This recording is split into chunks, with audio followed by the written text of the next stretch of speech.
గౌతమ మహర్షి అతని శిష్యులు విష్ణు పూజ చేస్తూ ఉన్నారు. ఆ చెట్టు తొర్రలో నుంచి ఒక మాండూకం బయటకు వచ్చింది. గౌతమ మహర్షి పాదాలపై పడి బెకబెకమని అరిచి అటు ఇటు గెంతుతూ అట్లా ఇట్లా తిరుగుతూ మండపం చుట్టూ వేసింది. హఠాత్తుగా కప్ప రూపం వదిలి వనితగా మారిపోయింది. ఆమె నవ యవ్వన వనితగా, అతి సుందరిగా ఆమె రూపము ఉంది.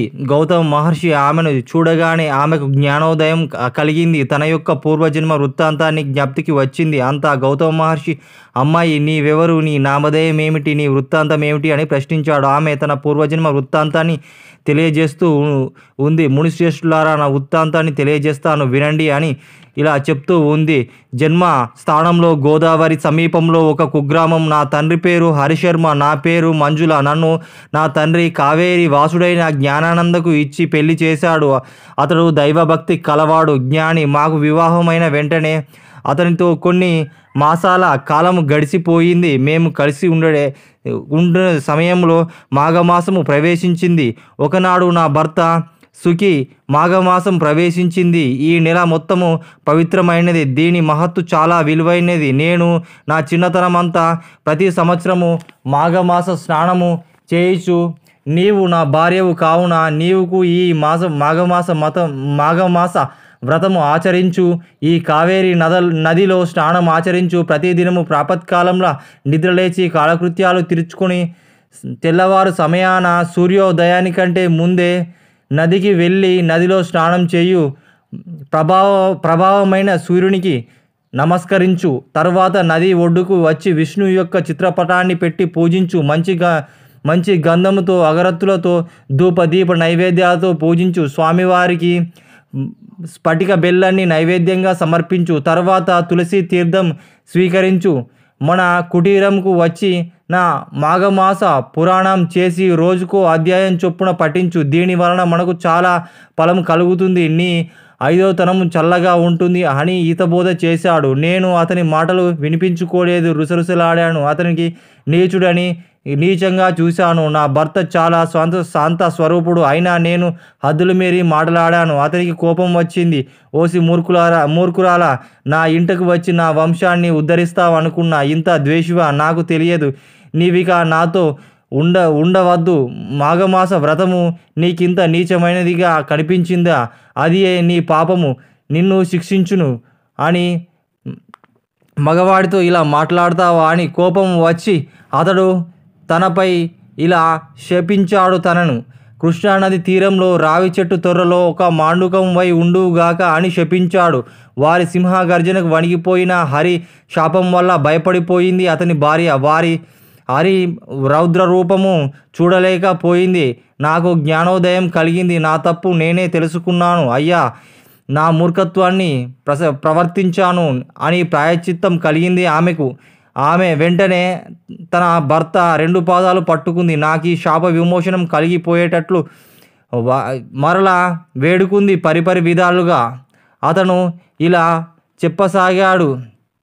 గౌతమ మహర్షి గోదావరి తీరం నందు తన యాత్ర నుండి ఉత్తర దేశంకు తిరుగుతూ వస్తూ ఉంటాడు. ఆయన బయలుదేరిన తిరిగి ఇక్కడికి వచ్చేసరికి మాఘశుద్ధ ద్వాదశి నాడు కృష్ణానదిలో స్నానం చేయుటకు వస్తారు. అలాంటి సమయంలో నీవు వారి దర్శనము ఎడల ఆ మహర్షి ప్రభావం వల్ల నీకు నిజస్వరూపం కలుగును అని చెప్పుచుండగానే నేను కప్పరూపము దాల్చితి. నా భర్త కూడా నా మూర్ఖత్వాన్ని విచారించాడు. నేను కప్పరూపముతో గెంతుకుంటూ కొన్ని దినాలు కృష్ణానది తీరంన ఈ రావి చెట్టు తొర్రలో నివాసం ఏర్పాటు చేసుకొని జీవిస్తూ ఉన్నాను. మీకోసం నేను ఎదురు చూస్తూ ఉన్నాను. ఇది జరిగిందంతా కాలము అని తన వృత్తాంతాన్ని గౌతమ మహర్షికి తెలియజేసింది. అమ్మాయి, భయపడకము, నీకీ శాపము కలిగిన 1000 ఏండ్లకు పైగా అయింది. ఇంతకాలం నీవు అనేక కష్టాలు పడి జీవిస్తూ ఉన్నావు. నీ భర్త ఏకాంతము చాలలేక జీవించి హరినామ సంకీర్తన చేయుచు మృతి చెందాడు. అతడు ఇప్పుడు వైకుంఠంలోకి ఉన్నాడు. నీవు నీ 10 మాటలు వినకుండా ఇంత కష్టము పడుతూ ఉన్నావు. మాఘమాస ప్రభావము అసామాన్యమైనది. సకల సౌభాగ్యాలు కలిగినది. పుత్ర సంతానము ఆరోగ్యమే కలుగుడిగే కాక మోక్ష ప్రదాయిని. ఈ మాఘమాసము వ్రతము మించిన మరొక వ్రతము లేదు. విష్ణుమూర్తి ప్రీతికరమైన వ్రతము. నీ భర్త దురదృష్టము కలిగినది. అతనికి గుణగణాలు అందరూ సంతోషించారు. నిన్ను పెళ్ళాడిన అతను తర్వాత తన వంశం వృద్ధి చెందుతుంది అనుకున్నాడు, ఆశపడ్డాడు. కానీ నువ్వు ఇలా చేసేసరికి అతని ఆశలు నిరాశ అయిపోయాయి. నీ మూర్ఖత్వం వలన నీ భర్త కోపం కలిగింది, నిన్ను శపించాడు. దైవ నిర్ణయం చే నీవు నా సమక్షంలో ఉండినందుకు నీ భర్త శాపం ప్రకారం మరల నీకు నిజస్వరూపం పొందగలిగినావు. అందున ఇది మాఘమాసము, కృష్ణానది తీరాన కాని మాఘమాస వ్రతము నీకు అన్ని విధాల అనుకూలమైనది రోజు. అందుచే నీవు వెంటనే శుచిగా రమ్ము.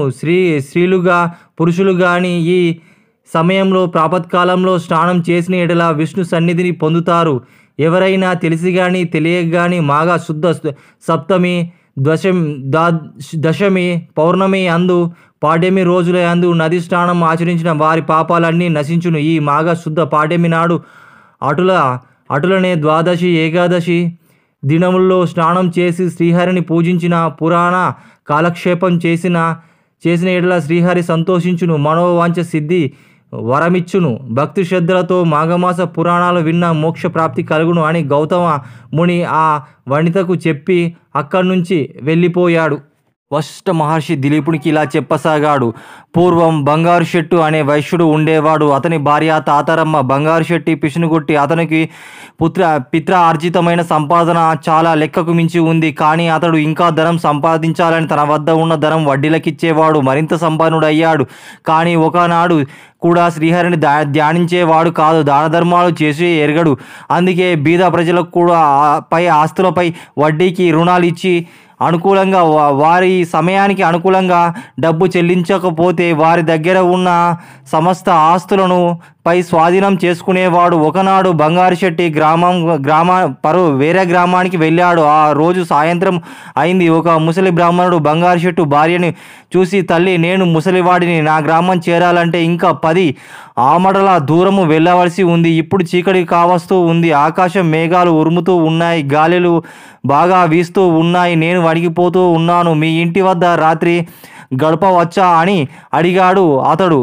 నేను ఈ సద్బ్రాహ్మణుని, సదాచారము ఆచరించేవాడిని. ప్రాపత్కాలంలో మాఘమాసం స్నానానికి వెళ్ళి వస్తూ ఉండేవాడిని అని అతని గురించి వివరించి చెప్పాడు తాతారమ్మకు. తాతారమ్మ అతనిపై జాలిపడ్డది. వెంటనే తమకు 6 మూలలా శుభ్రం చేసి అందుకు ఒక తుండు గుడ్డ చాప వేసి కప్పుకోవడానికి ఒక వస్త్రం ఇచ్చింది. ఆమె దయ హృదయురాలు. ఆ వృద్ధ బ్రాహ్మణుడు శాంతించి అక్కడ విశ్రాంతి తీసుకున్నాడు. తాతారమ్మ ఒక ఫలం ఇచ్చింది. అతడు భుజించాడు. ఆర్య, మాఘమాస స్నానం వెళ్ళాలన్నారు కదా మీరు. ఆ మాఘమాస స్నానం అనగానేమి సెలవివ్వండి అంటూ ఆమె కుతూహలంగా అడిగింది. నేను చెప్పేది సావధానంగా విను అంటూ ఆ మాఘమాసం గురించి చెప్పసాగాడు. ఈ మాఘమాసంలో నది అందు కానీ తాటకంలో అందు కానీ నూతి నీరుతో కానీ సూర్యోదయానికి ముందు లేదా తర్వాత అయినా కానీ చల్లీల స్నానం చేసి విష్ణు మందిరంలోకి వెళ్ళి తులసి దళంతో పూజ చేసి పూలతో పూజించి విష్ణువును పాదాలపై వేసి తరువాత మాఘమాస పురాణాన్ని పఠించిన ఇట్లా ప్రతిదినము విడవకుండా 1 రోజులు చేసిన తర్వాత బ్రాహ్మణులకు తగు విధాలుగా దాన ధర్మాలు చేసి ఇట్లా చేసిన ఎడల మానవుడు రౌరవాధికారుల నరకాల నుంచి విముక్తి పొందుతాడు. మహాపాతకాలు కూడా వెంటనే నశించిపోతాయి. ఒకవేళ ఈ 1 రోజులు చెయ్యలేని వారు వృద్ధులు, రోగులు ఒక్కరోజైనా అనగా ఏకాదశి నాడైనా, ద్వాదశి నాడైనా లేక పౌర్ణమి నాడైనా పై ప్రకారం చేసిన సకల పాపాలు తొలగిపోయి సిరి సంపదలు, పుత్ర సంతానము కలుగును. ఇది నా అనుభవంతో తెలుసుకున్నాను అని చెప్పగా ఆ బ్రాహ్మణుని మాటలకు తాతారమ్మ మిక్కిలి సంతోషించెను. తను కూడా ప్రాపత్కాలంలో ఆ బ్రాహ్మణునితో పాటు వెళ్ళి నదిలో స్నానం చెయ్యాలని నిశ్చయించుకుంది. అంతటా పొరుగురికి వెళ్ళి వస్తున్న తన భర్తకు బంగారు శెట్టికి ఇదంతా ఆమె అతనికి మాఘమాసం గురించి చెప్పి తాను తెల్లారుజామున స్నానానికి వెళ్ళి పోదునని తెలియజేసింది. భార్య చెప్పిన మాటలకు బంగారు శెట్టికి కోపం వచ్చింది. అతని ఒంటి నిండా మంటలు బయలుదేరాయి. పళ్ళు పడపడ కొరికాడు. వెర్రిదానా, ఎవరు చెప్పారు నీకు ఈ సంగతి? మాఘమాసం అనగానేమి? స్నానం అంటే ఏమిటి? వ్రతం అంటే ఏమిటి? దానం అంటే ఏమిటి? నీకేమైనా పిచ్చి పట్టిందా? చాలు చాలు, అధిక ప్రసంగం చేసిన సో నోరు మూసుకొని వెళ్ళుము. డబ్బులు సంపాదించాలంటే పంచప్రాణాలు పోతున్నాయి. ఎవరికి ఒక్క పైసా కూడా వదలకుండా వడ్డీలు వసూలు చేస్తూ కూడబెట్టిన ధనాన్ని దానం చెయ్యమంటావా? చల్లిలతో స్నానం చేసి పూజలు చేసి దానాలు చేస్తే ఒళ్ళు గుల్లవుతుంది. నెత్తిపైన చెంగు వేసుకొని భిక్షాందేహి అని అనవలసి వస్తుంది. జాగ్రత్త, వెళ్ళి పడుకో అని కోపంగా చెప్పాడు. ఆ రాత్రి తాతారమ్మకు నిద్ర పట్టలేదు. ఎప్పుడు తెల్లవారుతుందా, ఎప్పుడు నదికి వెళ్ళి స్నానం చేద్దామా అని ఆతృతగా ఉంది. కొన్ని గడియలకు తెల్లవారింది. తాను కాలకృత్యాలు తీర్చుకొని ఇంటికి వచ్చిన వృద్ధ బ్రాహ్మణునితో కలిసి వెళ్ళి నదికి వెళ్ళి స్నానం చేసింది. ఈలోగా బంగారు శెట్టి పసిగట్టి ఒక దుడ్డుకర్ర తీసుకొని నదికి వెళ్ళాడు. నీళ్ళలో దిగిన భార్యను కొట్టబోచుండగా ఆ ఇద్దరికి కొంత తగవు నీళ్ళలో పెనుగులాట జరిగింది. ఇద్దరు కలిసి ఆ నదిలో మునిగారు. కొన్ని సంవత్సరాలు వారు అలా మంచిగానే జీవించారు. తర్వాత కొన్ని సంవత్సరాలకు ఒక వ్యాధిలో పడి వారిద్దరూ మరణించారు. బంగారు శెట్టిని తీసుకుపోవడానికి యమదూతలు వచ్చారు. యమపాశాలు పట్టుకొని తాతారమ్మను తీసుకుపోవడానికి విష్ణుదూతలు వచ్చారు. ఆమె రథంపై ఎక్కి తీసుకొని పోతూ ఉన్నారు. అప్పుడు తాతారమ్మ యమభటులతో ఇట్లా పలికెను. ఓ యమభటులారా, ఏమిటి ఈ అన్యాయం? నన్ను వైకుంఠానికి తీసుకువెళ్ళిపోతున్నారు, నా భర్తను యమలోకానికి తీసుకువెళ్ళిపోతున్నారు. ఇద్దరము సమానమే కదా అని వారికి ఉద్దేశించి అడగగా, ఓ అమ్మ, నీవు మాఘమాసంలో ఒక దినము నదీ స్నానం చేయగా నీకు ఫలం దక్కింది. కానీ నీ భర్త అనేకులను హింసించి అన్యాయంగా ధనార్జన చేసి అనేకుల వద్ద అసత్యాలాడి ఇలా డబ్బు సంపాదించాడు. కనుక అతనికి నరకము భయము లేక భగవంతునిపై భక్తి లేక వ్యవహరించాడు. యమలోకంలో తీసుకెళ్ళి అతనికి యమభటులు అలా పలికారు. ఆమె మరలా వారిని ప్రశ్నించింది. నేను ఒక దినం స్నానం చేసినందుకు పుణ్యఫలం కలిగినప్పుడు నన్ను కొట్టడానికి నాతో వచ్చిన భర్త కూడా నీటిలో మునిగాడు కదా, శిక్షించుటలో ఇంత వ్యత్యాసమా అని అనగా ఆ యమభటులు సంశయం కలిగింది. ఏమీ తోచక చిత్రగుప్తుని వద్దకు జరిగిన సంగతి చిత్రగుప్తునికి తెలియజేశారు. ఆమె గురించి అక్కడ ప్రశ్నలు తెలియజేశారు చిత్రగుప్తునికి. చిత్రగుప్తుడు వారి పుణ్యఫలాలను పట్టీలను చూసి ఇద్దరికీ సమాన పుణ్యము రాసి ఉంది. జరిగిన పొరపాటుకు చిత్రగుప్తుడు విచారించి బంగారు శెట్టిని కూడా వైకుంఠానికి వెళ్ళి పొమ్మని విష్ణుదూతలకు చెప్పాడు. విష్ణులోకంలో మందుకు వెళ్ళి ఉన్న తాతారమ్మ తన భర్త గతి ఎట్లా ఉన్నదో అని ఆతృతతో ఉండగా బంగారు శెట్టి పుష్పక విమానం ఎక్కి దాని మీద వైకుంఠానికి వచ్చాడు. భర్తలిద్దరూ మిక్కిలి సంతోషించారు. రాజా, వింటివా? భార్య వలన భర్తకు కూడా మోక్షము కలుగుడే గాక భర్త దుర్మార్గుడైన పిసినిగొట్టైన వ్యవహరించిన భార్య పాలము వల్ల ఒకరోజు మాఘమాసం చేసినందువలన ఇద్దరికీ వైకుంఠ ప్రాప్తి కలిగింది. కనుక ఈ మాఘమాసం నెల రోజులు చేసిన మరింత మోక్షప్రదాయని అనుటలో సందేహమేమీ లేదు.